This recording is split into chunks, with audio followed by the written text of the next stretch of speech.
It's time for history now, children. Open your textbooks to Chapter 3. Foundations of the Rebuild. Chapter 3, the great conflict between the bipeds and the quads. Compiled and authenticated by the Summoners of Truth. Approved by the Council of Reconstruction 79 AR. After the rebuild. The world before the war. Before the Great Fire that ended the old world, two dominant forms of life shared the continent. The bipeds who walked upright on 2 legs, and the quads who moved on 4.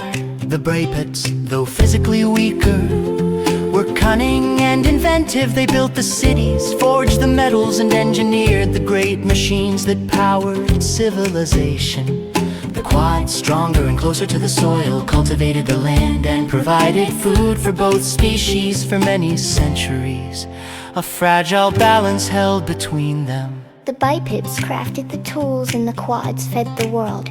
A partnership of need, but not of trust. The decline of the field. Over time, the earth itself began to weaken. The soil lost its power, the rivers grew thin, and the once fertile fields yielded less with each passing season. As the harvests failed, the quads reduced the food they traded to the bipeds, keeping the best for themselves. The bipeds, confined to their cities, could not feed their numbers. Famine spread among them. The quads called it the consequence of greed. The bipeds called it betrayal. Trade turned to tension, tension turned to raids, and raids turned to war. The War of Legs. Historians refer to this period as the War of Legs. Though no true victor emerged. The bipeds, desperate and starving, set fire to the quads' farmlands in an effort to cripple their food stores. The quads retaliated by cutting off all remaining supplies. Entire harvests were burned, not for conquest, but to deny the enemy's sustenance. In their rage, both sides destroyed the very ground that sustained them. The skies darkened for years. The sun vanished behind smoke. The land blackened, the air thickened, and the world began to die. The Great Burning. At the war's end, the bipeds, facing extinction, retreated toward the coasts. There they learned to draw food from the sea, the last refuge of life.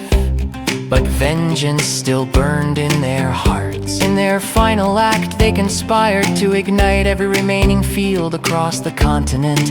A massive coordinated arson that would deny the quads their harvests forever. What began as revenge became annihilation. The flames grew beyond control, fanned by dry winds and merciless drought. The land itself caught fire. Forests, farms, and cities alike turned to embers. The fire spread so far and so fast that even the oceans could not quench it. The world ended not with a weapon, but with hunger and flame. The survivors in the rebuild. When the smoke cleared, there were no bipeds and no quads, only ash. But deep beneath the earth, in forgotten mines, a few bipeds survived. They had hidden there to escape the fires sustained by the last reserves of the old world.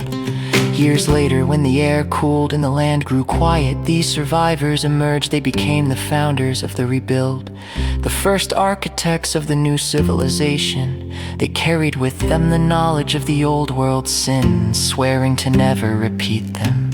They passed down a single creed that endures to this day.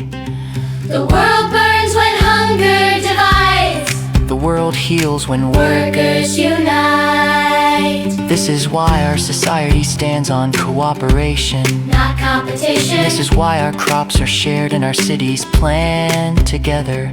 This is why we must remember the lesson of the War of Legs, that balance is peace and greed is death. Discussion questions. How did the bipeds and quads depend on each other before the Great War? What moral lessons can we learn from the War of Legs? Why is unity considered the foundation of the rebuild? What does the phrase "the world burns when hunger divides" mean to you? Teacher's note. Students are encouraged to memorize the official version of events. as recorded by the summoners of truth.